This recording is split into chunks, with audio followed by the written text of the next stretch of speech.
ay moyang te mangal na laibak miyam da luksabaga loina na karigumba khara sengdokjari madudi manipuri ma laibak asida singna boiba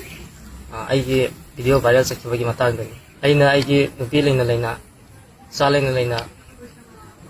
mawa mapuroi leirabi asa leirabi sugo semungbi yumlembam sarani mayamna khangnabado thoidi saina khangnabi aiga nupi asiga loina duna aranba lambida satluba do UMO gi masinga punna wakal taminaraba matungda laibak miyamda khut ani lona duna ai soigre lan kre haina sengdokjari karigumba matung tarakpada asigumba aranba si torokpa tarabadi adu UMO amadi laibak praja miyamna birakpa sayak ado sanayana lawjagani haina yamda nokjari yamda kurumjari ai sugo sem ongbi yumlemam usarani miyamna thoidi changai sukamna do aihakna laibak miyamgi mafamda karigumba khara sengdokjari madudi numit kharani asige mamangda viral oirakleba video photo habidi nupi angang leiraba moyang te manga kauba nupa amaga mayamna yaroidaba mawangda leibak samas asida chetnadaba puroiba icha leirabi aina fataba lambida khong thangsiluba adu yomogi masinga puna wakhal taminaduna leibak miyamgi mafamda la lehaina sengdokjari makhatana asigumba thabak asi matung tana tawraklabadi yomogi masing amadi leibak miyamna piba chera adu sanayana lawjagani mayam mekhoi gi video si uzeraba matungda mekhoi gi sengdok warol se tajeraba matungda ingonda fauzeraba kharadang mekhoi gi lairaba world bu nungsijaba ama oina karigumba kharadang phungtok sage masibu kawi isagi khongda singjangna yansanjaba khut ki per par kulari marna haibado adu yam nungsinana leiramiba chamin aduna magi nupi duna loina bina makhong ka hamdok piba chake inbiba mekhoi gi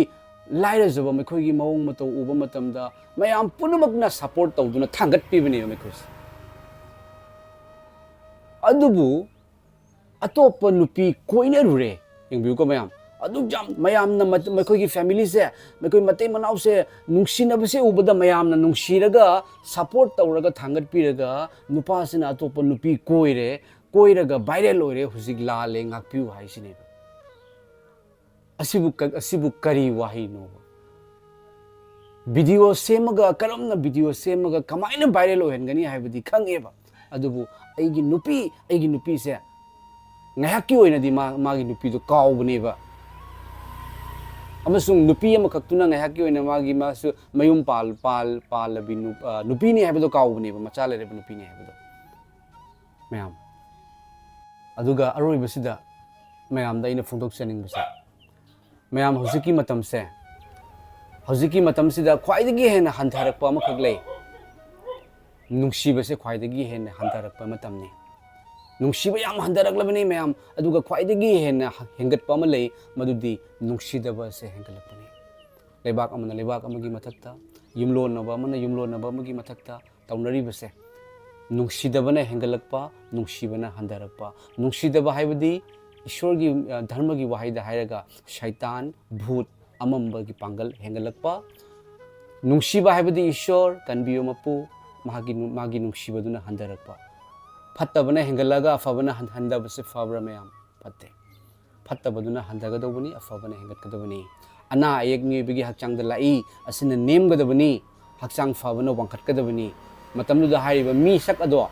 mapung faba misak oigedobaniba adubu hojik oiribase fattabana hengalaga afabana handana leireba maramaduna afaba haibase kadaidagi lai mapung fabase kanano miyoibara aira natte hariba laisem birakpa mapu mahak ado mapung fabani ado mapung fabase kanano haiduna adom yengbiu adom khanbiu adom nainabiu taibang panbada lakpa matamda pokhiba miyoiba singini haiduna mayamgi marakta papa amata tawgidaba mi phunaramdaba lan amata soknaramdaba nupi thiramdaba nupi lonbadi nate nupi thiramdaba lan amata soknaramdaba afabada tawramba kanbiu ta hairamba ashiba mi hingalanba anaba mi fahanba miyoibagi damakta aina thawai thagani maramdi aina miyoibabu nungsi haiduna kalbarigi cross ta pang tingbiba aduga humni suwa numita hingatkani haiduna hingatlamba kana lei haibdo adom yengbiyoba adom thibiuwa hairiba afabado kanano haibado hairiba afabado mahaknani fahan gadauba maramaduna mamangi mekhoigi video da aina Holy Bible dagi Prabhu Jesu gi wahai haizeribani maramdi ai falamde ipa mahakna fahan bire Bible na hairi ba koida thadok pide hai Jesu Christa bu thazaba taragadi thawai asengba Holy Spirit pavitra atma na hairiba misak adugi nungda loina birakani achumba pumnamakta lamjingbigani hai nangna faraga nangna tawbana nangna fangi haide Holy Bible na Jesu Christa na nang fatte adubu aibu thazo aina nongonda afaba lambida purake hariba thawai sing mana ne khogi na thakta laklaba matamda ne khoina pangal fangjagani ne khoina Jerusalem da Judea pumbada amasung Samaria pumbada amasung taibangi malem pumnamakta aigi maramda sakhi oigani haibiriba thawai singba Holy Spirit mahak ne khoi ba achumba punamakta lamjingbigani hariba maramaduna Prabhu Jesu gi wahai phongdokchabani achumba kanano Prabhu Jesu na hai lambi do achumba do hingba do aini kanano Prabhu Jesu Christa achumba do hoji achumba sini handarai se nungsiba duni handarai se Calvary gi cross ta mi bu nungsiba gi damakta pang tingbi base Jesu Christa ni aduga Jesu Christa di dharma sandokpa lakpa nate jati amakhakki ma ishor nate pastor phuramba ina haijari base khangaga haizarapani aduga cookie singi marakta mihali basing do me koi Christian nate Bible na Bible da engonda Prabhu ka punamak sargada changoi maram amasung sargada leba aduga sargada leba ipa gi ningba tawba mahak aduna changani hai engonda Prabhu ka punamak sargada changoi haiba taragadi Christian kauraga yade thamoi da Jesu yawgi mathau tai cookie mi hat pasing da Jesu yawde maram aduna yengbiu agi channel da mekoi da ina hairibado aina haiba nate Holy Bible na hayan mani Christian haibado kana kanam na khangani Christian haibado magi mityeng dagi haurani wangang dagi haurani magi thabak na utkani ching da leiba sahar chingthak da leiba sahar lot pe yade hai chin da Christian kauraga yaroi magi thamoi da Jesu Christa yawgi mathau tai Bible yam pare church jam karaga kasu tawba yagada banate Jesu Christa na karigi damakta no mi ani natraga ahum punu mafam da ai lei hairamiba mi yankhai punu mafam da ai lei hairamde maramaduna ni Jesu Christa gi wahai aina panjakhribido mahakti Christian dharma sandokpa lakpa nate Jesu Christa gi chindagi Christian hairambra hairamde Jesu Christa yadaba singna thonki bani afaba oiningaba mapung faba pamaba matei manawgi marakta understanding leiningaba pap yaudaba punsi phangjaningaba ai hojik sirasu ai ishorgi manakta sargada chatkani norokta chaloi haiba ngamningba taragadi Jesu Christa thajibi dharma hongdokpagi mathau tade mahak dharma nate ai di dharma sandokpa lakpa nate pap kokpiba lakpani mahakti mi semba ishorni koki gi nate world sida jati punamakta Jesu thajaba leirise pastor phuramba ina Jesu Christa igi asengba ipa ishorni haijari base khangaga haijabani ahingba ishor siraga ma amu hingalidana hingat pase lot pa yade hingat pase magi matik mangal se ulaiba adunani thagachari mayam aina mamangda Prabhu Jesu Christa gi thogol tawjaba aina mekoi family gi matangda haijabuda comment kaya ma laiba ko Christian gi maramda hai Jesu gi maramda hai ana afaba oina ohenabagi ama tangairaba upaidi Jesu ni Jesu Christa natana pap kokpiba aduga afaba leite khallaga yengbiu adom Google da yengbiu lana soknaramdaba nupi thiramdaba mi phunaramdaba machindagi fattaba wahai akampet ngangamdaba afaba ngakta tawbiramba Kanbiba kokpiba ngakpiba chanbiba hingalanba mi adom gi damakta I taba makai akhoi nungsibiba kana yawbage aduga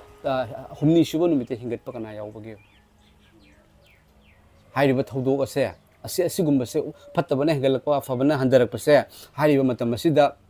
ishorgi nungsibado lakpa matamda fattaba shaitan gi bhut pret ki amambagi pangal do hairiba ishorgi mingda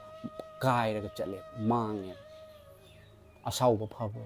nungsiba phaba natra gyan tai nungsinai haina family matai manau do nungsinai ne haina leiramibodo ngahaktang da fattabaduna ngahaktang da wakhal da laga nupi se koina ready funny nupi se aina fataba wakhal khalaga koina halido viral oido natra mayam thibiu awaba polumpu ba choktharaba thabakan suba punamak aingonda lau hai punamak lau hai bani American aingonda lau hai de jati pande mi pumnamak ishorna taibang panbu asumna nungsibire haibadi mahaki amatangaireba machanupa adu pinebire madu mahakpu thajaba mi khudingna mangdaduna lomba naidaba hingba pumsi fangnanabani thajaba mi khudingna मैते होगेरा अतोप जाति होगेरा ईश्वर की मफम जात बिजात खाई दे जात बिजात कना खाए मी न खाए धर्म कना खाए मी न खाए धर्म कना सेमी मी न सेमी ईश्वर ने करी सेमी ईश्वर ना कोई मियोई से सेमी धर्म सेम दे थागचरी मैम